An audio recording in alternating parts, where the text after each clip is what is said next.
repercutindo, né, o novo pré-candidato à presidência, o senador Flávio Bolsonaro, que nem mesmo foi bem escolhido ali pelo próprio pai, já avisou que pode desistir da candidatura. Avisou na sexta, durante o fim de semana, já me deu essa, já mandou essa daí. Até a gente separou um trecho da fala para a gente depois repercutir aqui com a bancada. Vamos acompanhar. Olha, tem uma possibilidade de eu não ir até o fim, eu tenho um preço para isso, eu vou negociar, eu tenho um preço para não ir até o fim. Qual que é o preço, Mano Ferreira? Olha, David, parece que tudo vale se a anistia vier, né? A família Bolsonaro tem perdido qualquer pudor em mostrar que o seu primeiro, segundo, terceiro e quarto interesse é a liberdade de Jair Bolsonaro, mesmo que para isso abram mão de candidatura. Então, na prática, na minha visão, o que isso mostra? Que não há projeto de país, há projeto de favorecer a própria família.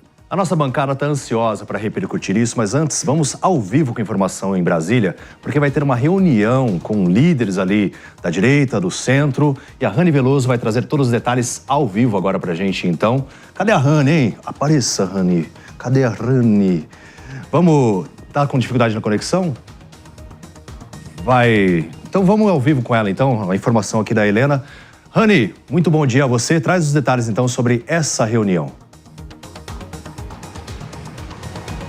Bom dia a você e a todos que nos acompanham ao vivo, direto de Brasília. É isso mesmo, foi confirmado agora há pouco em primeira mão para a gente aqui da Jovem Pan. Essa reunião marcada para as 9 horas da noite, confirmada pelo presidente nacional do PL, Valdemar Costa Neto, na casa do senador Flávio Bolsonaro. Será a primeira vez que o pré-candidato à presidência da República, indicado por Jair Bolsonaro, irá se reunir com os caciques do Centrão. Presidente nacional do Progressista, Ciro Nogueira, confirmou já a presença, também falei com ele, além de Antônio Rueda, presidente nacional do União Brasil, e Marcos Pereira, presidente nacional do Republicanos, também foi convidado, mas ainda não confirmou a presença. Bom, essa reunião será para analisar essa pré-candidatura, que pegou muita gente de surpresa, reconhecida inclusive até pelo próprio Flávio Bolsonaro, que comentou todas as reações, negou fragmentação da direita ontem, quando ele deu aquela primeira declaração à imprensa, eu estava presente, e ressaltou que tinha um preço desistir da sua pré-candidatura e que esse preço sim passava pela anistia pelos condenados pelo 8 de janeiro e também pela trama golpista, mas que, de acordo com ele, não seria só isso. Logo depois, em entrevista à Record, ele revelou que esse preço seria exatamente ver seu pai livre e com o nome nas urnas.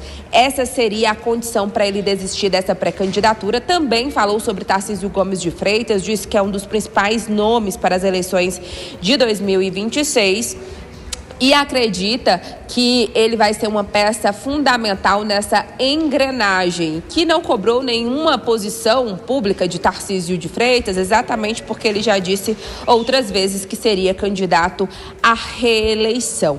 Então, chama a atenção esse posicionamento do senador Flávio Bolsonaro, porque muitos ali integrantes de partidos do Centrão que eu vi durante o fim de semana repercutindo essa decisão de Jair Bolsonaro de escolher o filho como o seu candidato à presidência, é que, na verdade, a escolha foi uma tentativa de fazer com que o bolsonarismo não morra, que se mantenha em evidência. Porque caso não seja um nome do clã Bolsonaro, aí esse campo, né, político, o bolsonarismo seria enterrado de vez. Essa foi a avaliação desses líderes, tá? Com quem eu conversei, eles disseram, inclusive, que o sentimento geral era de insatisfação e chateação por essa escolha, porque eles estavam esperando um nome mais competitivo, como o do governador de São Paulo, Tarcísio Gomes de Freitas.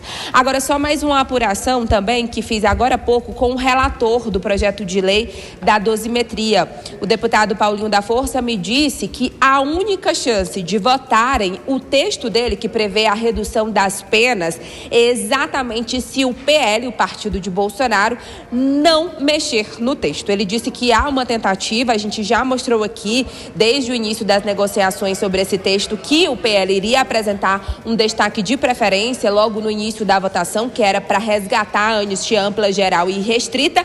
E Paulinho da Força agora há pouco me confirmou novamente que se o PL concordar em não alterar o texto, aí o texto será votado. E eu já tinha conversado com alguns integrantes do PL na semana passada, até trouxe essa apuração na sexta-feira, que eles vão voltar nessa semana a pressionar Hugo Mota exatamente concordando em não alterar o texto inicialmente, mas que depois da aprovação do texto base eles poderiam apresentar um outro tipo de destaque. Volto com vocês. Tá certo, Rani Veloso, ao vivo, direto de Brasília. Muito obrigado pelas suas informações. Informações essas que, inclusive, já foram adiantadas no nosso site, na coluna da Rani lá, no www.jp.com.br. Valeu. Bom, muitas coisas para a gente analisar. Vamos começar pela Maria de Carli, né? Porque tem o contexto, então, sobre o Paulinho da Força dizendo não quero alterações no texto, só que no PL antifacção houve uma construção e 6 alterações que foram feitas. Então, assim, nessa construção, nessa costura, muito provavelmente o Flávio Bolsonaro também vai se impor, dizendo, olha, se não tiver alterações que seja anistia ampla, geral e restrita, provavelmente também ele não vai ceder em relação à candidatura à presidência em 2026? A gente pode interpretar dessa forma ou você não analisa assim? Eu acho que o que a gente pode interpretar dessa forma, com essa reunião que a gente acabou de noticiar que vai acontecer, é que na política brasileira tudo tem um preço e quem manda na política é o Centrão. A gente vai ver, é um simbolismo, essa reunião do Flávio se encontrando com esses grandes líderes do Centrão, que claramente tem um preferido para essa candidatura presidencial, e vamos ver o que vai sair daí.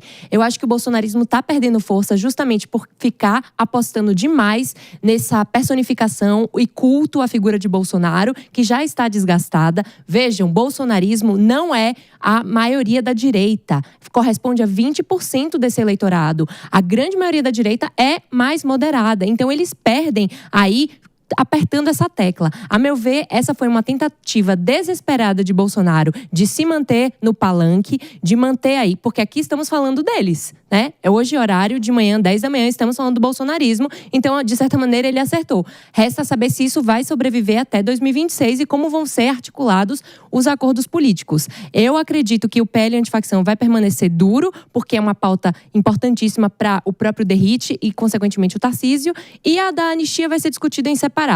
E vamos ver como é que vai se dar esse acordo ou não. A meu ver, é um tiro no pé que o Bolsonaro deu, uma tentativa, assim, de mostrar que não está tão fragmentado assim como a gente pensa, porque as brigas familiares estão ganhando mais holofote do que qualquer outra coisa. Agora, Gesualdo, tem um aspecto também que a gente deve observar, que o Tarcísio de Freitas, por exemplo, não se colocaria como presidente, caso também o Flávio Bolsonaro não ceda, né? Porque ele precisa desse aval para realmente sair candidato. Então, tem esse entrave também na direita.